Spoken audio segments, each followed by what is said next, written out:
Sustainable means meeting the needs of the current generation without compromising the ability of future generations to meet their own needs.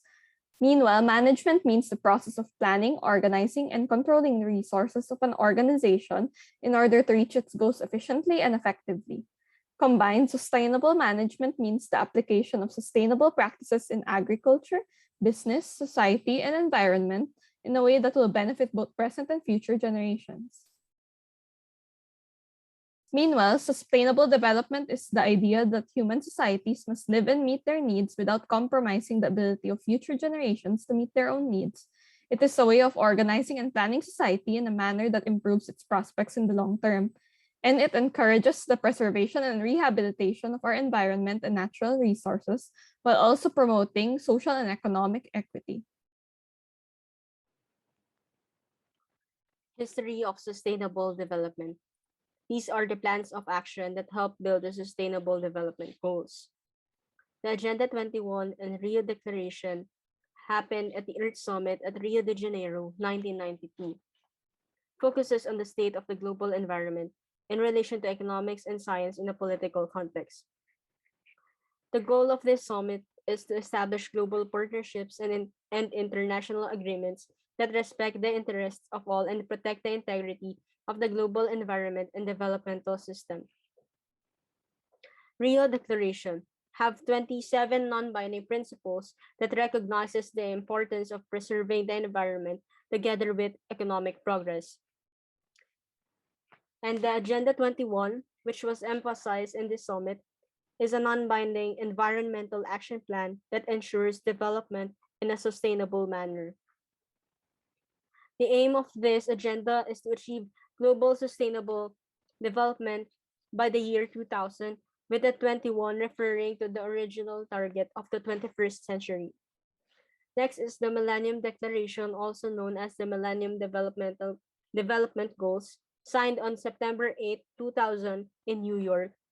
Focuses on reducing extreme poverty by the year 2015. This has 8 goals with measurable targets and clear deadlines for improving the lives of the world's poorest people that UN member states have agreed to try to achieve by the year 2015. This strengthened the approach of the Rio Declaration. Lastly is the Johannesburg Declaration, which happened at the World Summit on Sustainable Development in South Africa, year 2002. This reaffirmed the global community's commitments to poverty eradication and environment by including more emphasis on multilateral partnerships. This was built upon the Agenda 21 and the Millennium Declaration. Next is the process of creating the Sustainable Development Goals. In the United Nations Conference on Sustainable Development, they launched the Future We Want, which was the process of developing a set of goals to build upon after the Millennium Declaration and established the UN High-Level Political Forum on Sustainable Development. And next are the General Assemblies.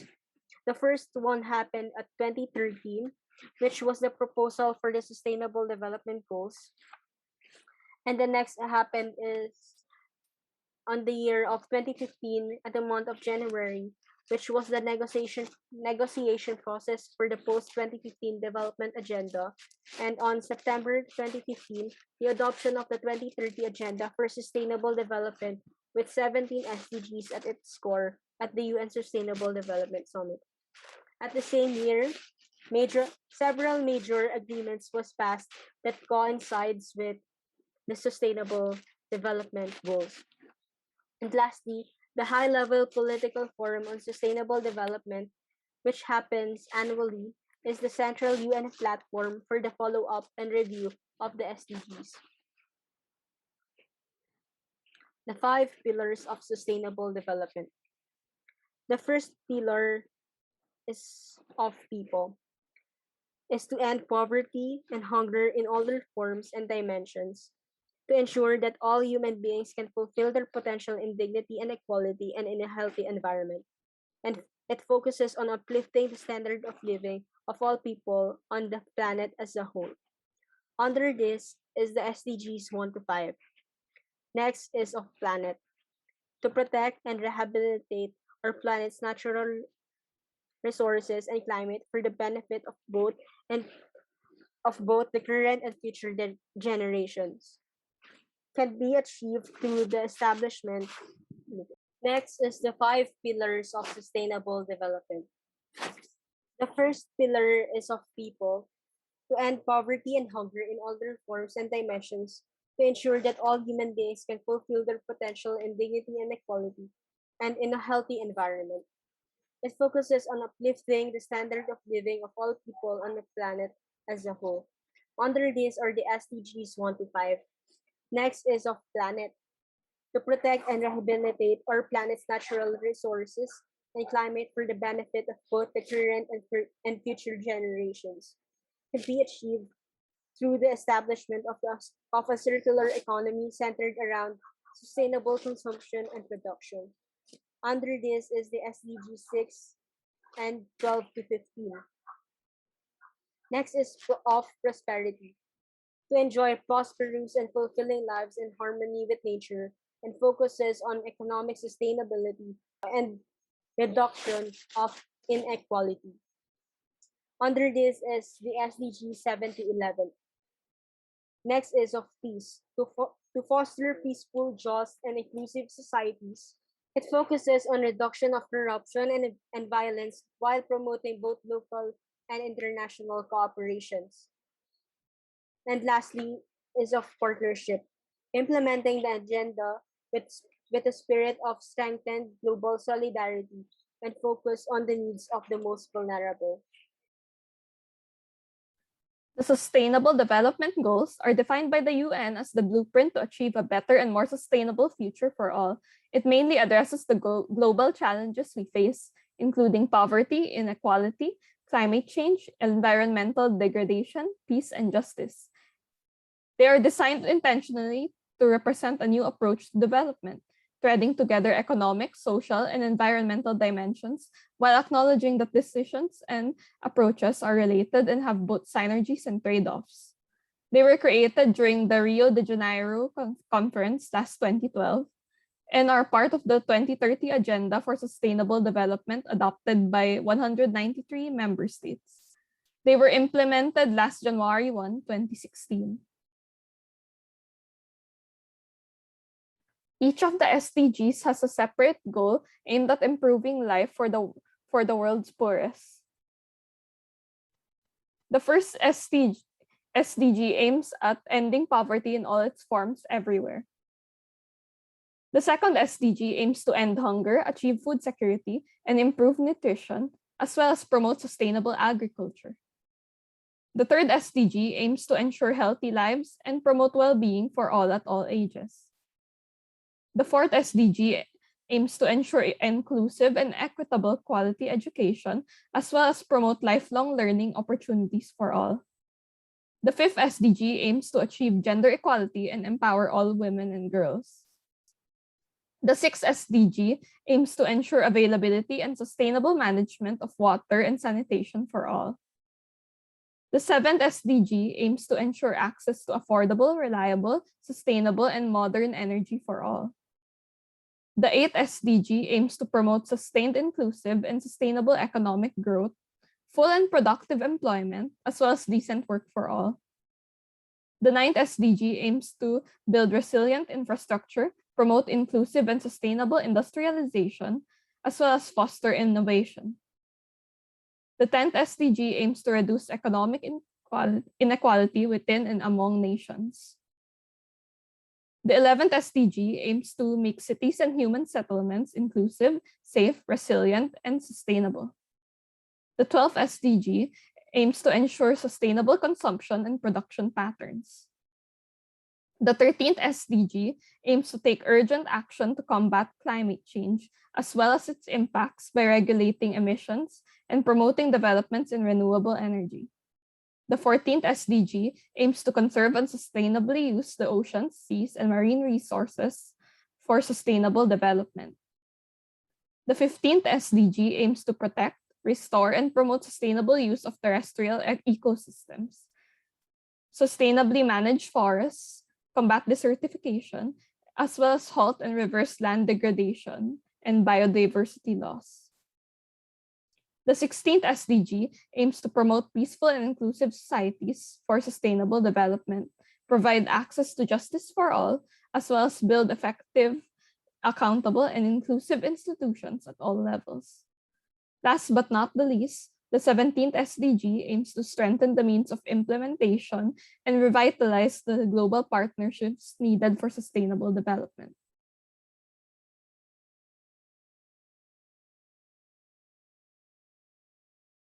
Next, we can see from the charts the progress made by the different continents on accomplishing the goals of the various SDGs. Red indicates that they're not really making that much progress. Yellow indicates that the progress is pretty fair, but needs to be accelerated in order to achieve the goals on time, while green means that it's pretty much on track. Orange, however, means that there's no progress at all. So from what we can see here is that while for some goals we're making pretty good progress, for a lot of the other goals the progress is pretty much abysmal. And it's often that developed countries tend to be accomplishing their goals pretty well, but less developed and less well-off nations tend to fare pretty badly compared to them.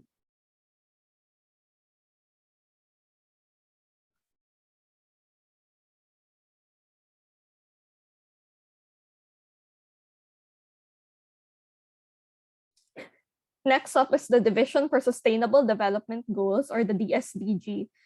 It is under the United Nations Department of Economic and Social Affairs, or UNDESA. It monitors and evaluates the implementation of the 2030 Agenda. It is also responsible for the Global Sustainable Development Report, or the GSDR. The GSDR is a United Nations publication that covers the progress of the member states in promoting the SDGs. It also aims at strengthening the science policy interface through the use of science in navigating and in understanding the relationship between the development objectives. The report takes into account the standpoint of the 5 UN regions, as well as the review and analytical inputs of the assessments from the UN expert groups. This report is produced every 4 years and is presented to the quadrennial SDG review deliberations during the General Assembly. So now we'll talk environmental management system. Environmental management system, or EMS, it is a structured and systematic tool used to monitor the change in environmental and the effects of the activity and products produced by the organizations to the environment. It describes a set of process and practice that enable an organization to reduce its environmental impacts and increase its operating efficiency. Basically, EMS is correlation of the organization activities with the environmental impacts. So as an organization, you want to continue your operation efficient and good while maintaining good environmental or minimal environmental negative effects. So here's are some models, EMS models used. So first is the environmental management systems requirement with guidance for use. This is ISO 14001, 2015 revision. 2015, it describes the core requirements for environmental management necessary for certification, formulation of policy and objectives, significant environment aspects, and prevention of pollution and continual improvement. This is for all organizations to use, basically, or all organizations, schools, businesses, etc. So most probably the LSU has one of these. So it mentioned that this is a 2015 revision, meaning the original one was made around 2010, but some sources say it's 1996. But the original is basically this. Commit has five parts, which is commitment and policy. This is your promises to the environment, or with regards to environmental policies. The planning, basically what you want to focus on, what environmental aspect you want to focus on, pollution or air pollution, water pollution, etc. Implementation is basically how you will do it, how we will implement it. The manpower, financial, etc. And evaluation is um, check, the checking or looking for the effects of implementation, and review is basically revising your EMS and doing it all again, starting from commitment policy. It's continuous improvement, as mentioned. And just to add, since 2015 revision, it uses the PDCA model, which will be discussed later. The bottom here isn't the PDCA model. Second is the European Commission's Eco-Management and Audit Scheme, or EMAS. It's basically same as ISO 14001 2015 revision, but it adds preliminary review, full environmental statement, and independent verification. And ISO 14005 2019 revision, it is Environmental Management Systems Guidelines for a Flexible Approach to Phase Implementation. Basically, it's an upgrade or additional info to ISO 14001. It's a guide, general, I guess it's more in-depth guide or easier to understand guide as to how organizations can implement an EMS using a phased approach to meet ISO 14001 requirements.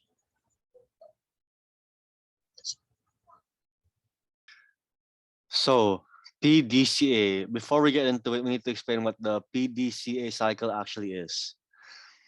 So the PDCA cycle is a 4-step model for carrying out change. As you can see, the model is a circular cycle that should be repeated for continuous improvement. The PDCA model is usually used when starting a new improvement process, implementing any change, or in this case, to ensure that the organization can assess and give solutions to the environmental issues in accordance with their environmental policy that is updated and reviewed periodically. So the first step of the cycle is to plan. Before doing anything, you need to identify and understand the problem or opportunity. In planning, it is a must that you study and review all the necessary data in the case of environmental management systems. These are the initial environmental review, environmental policy, environmental aspects, and legal information. After gathering all the data, you must set up your objectives and goals that can be achieved within the given timeframes.